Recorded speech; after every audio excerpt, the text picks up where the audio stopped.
Hello and welcome back to campus for a brand new episode of UMass Sports Weekly. I'm your host, Chris Corso. Now let's kick things off with the UMass highlights and roll that tape. We'll wrap up the men's basketball team's disappointing season. Then we'll catch up with Nick Mariano and the Minutemen lacrosse team. And today on campus, a press conference was held for the new athletic director as he was introduced. And also it was reported on ESPN that one of our Minutemen basketball players has decided to transfer from the program. Stay tuned for all this and more. This is UMass Sports Weekly. This is UMass Sports Weekly.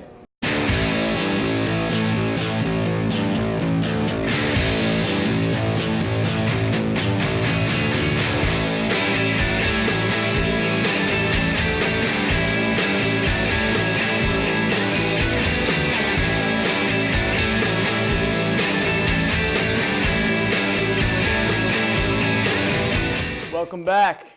Students at home during break were definitely watching that March Madness action over break. Unfortunately, the men's basketball team couldn't get back to the tournament this season and also fell short of that NIT tournament. Our UMass basketball insiders have a special video breakdown to describe what happened and what went wrong this season with the UMass basketball team. Here's Tim Dennehey with the breakdown. Now, what we wanted to do is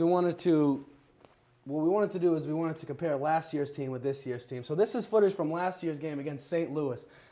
We see Chaz Williams, and that is really who we're going to focus on here as Raphael Putney puts up the three and nails it, which is something that obviously our Minutemen this year couldn't do.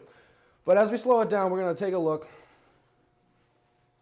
So what we see is Chaz Williams setting up, he cuts the hill and lane. Now as he comes around, Caddy passes to Putney, and he sets the pick. They're worried about Chaz going around the outside, which opens up Putney for the open shot, which he's able to hit. Now, see, that wasn't a forced shot. That's what I wanted to get. That's the point that I was trying to make. That was a good shot. He had players down getting the rebound. He had at least three guys down there that were ready to get the rebound if he did miss, which he didn't. And then now, as we forward to this year, we see it a little bit different. Now, we're going to run through play one's full speed. As we see, it's just a little more confused.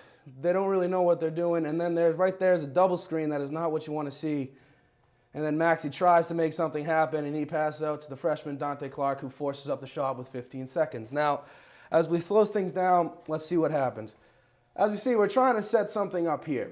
Jabari Hines, he's going to be running point in this situation. Derrick Gordon, he passes it to Maxey. And now we start to play right here.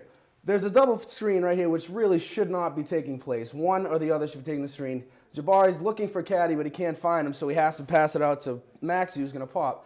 Now, he's going to try to do something by himself, but he can't get to the rim, so he passed it out to Dante Clark. Now, if you see, there's 15 seconds left on the shot clock, and he forces up the shot. That was not the right shot. That was not the correct shot that he should have taken. He should have worked it around to Jabari, maybe found a better shot. And so the difference between last year and this year was that last year, that was the right shot. It was the good shot. It wasn't forced this year. It was a little bit forced, and this is something that happened all too often this season. Well, thank you, Tim. Obviously, we see there a lot of inconsistency for this team this year.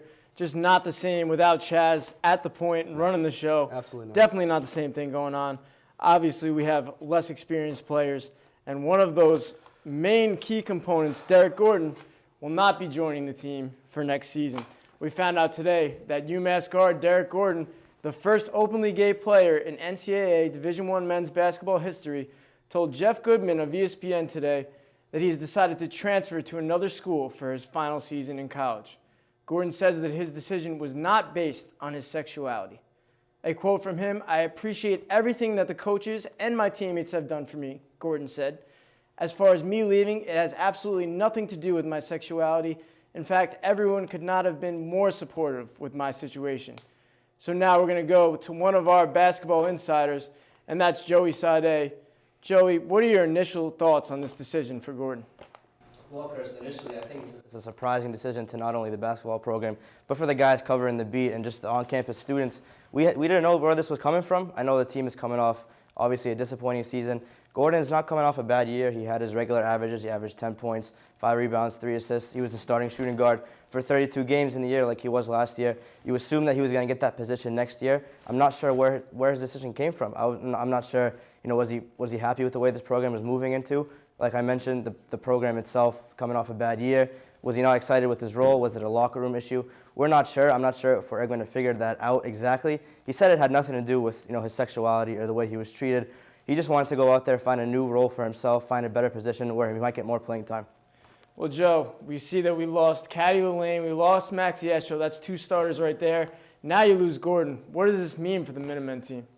Well, like you said, they just lost their starting shooting guard. And again, that's a 3rd starter they're going to lose next year with Maxi Esho and Caddy Lane graduating. That's going to mean a whole new starting lineup next year for Derrick Kellogg. It's going to be tough, especially when you're coming off a year that was so inconsistent and so off base.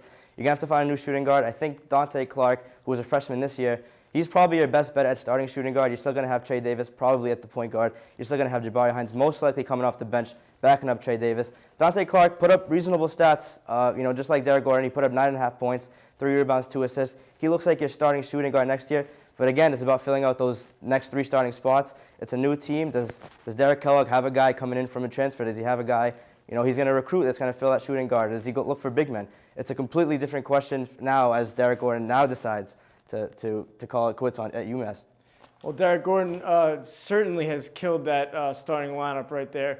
We lose 2 already. Now we lose a 3rd player in that starting lineup. Derrick Kellogg has a busy offseason when it comes to getting this team prepared for another year. But all right, Joe, thanks. And thank you, Tim, for that video breakdown. We'll be right back, and we're talking Minutewomen lacrosse. Stay tuned.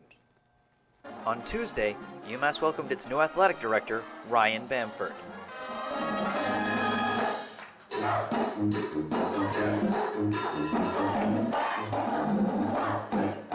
After former athletic director John McCutcheon accepted a job at the University of California, Santa Barbara in January, Bamford was selected as his replacement. We need a game changer. And I'm happy to say that after an exhaustive national search, with more than 90 applicants from some of the top athletic programs across the country, Ryan Bamford is that someone. The son of a former athletic director who has worked in athletic departments at Springfield College, Yale, and Georgia Tech, Bamford has been described as a rising star in the world of athletic administration. He certainly brings a pedigree of success to UMass, but more importantly, he brings a desire to make sure our student athletes get the most out of every opportunity they have. As a New Hampshire native whose parents have a house on Cape Cod, Bamford says he's happy to get back to the New England area and excited to get started at UMass. I think UMass athletically and academically is on the brink of greatness, and they're ready. They're ready to go. They're ready to go to the next level, and that's something that I'm extremely interested and passionate about. Bamford expects to take a few weeks to wrap things up at Georgia Tech and get to work at UMass around mid-April. I'm Jesse Mayfield Sheehan, and this is UMass Sports Weekly.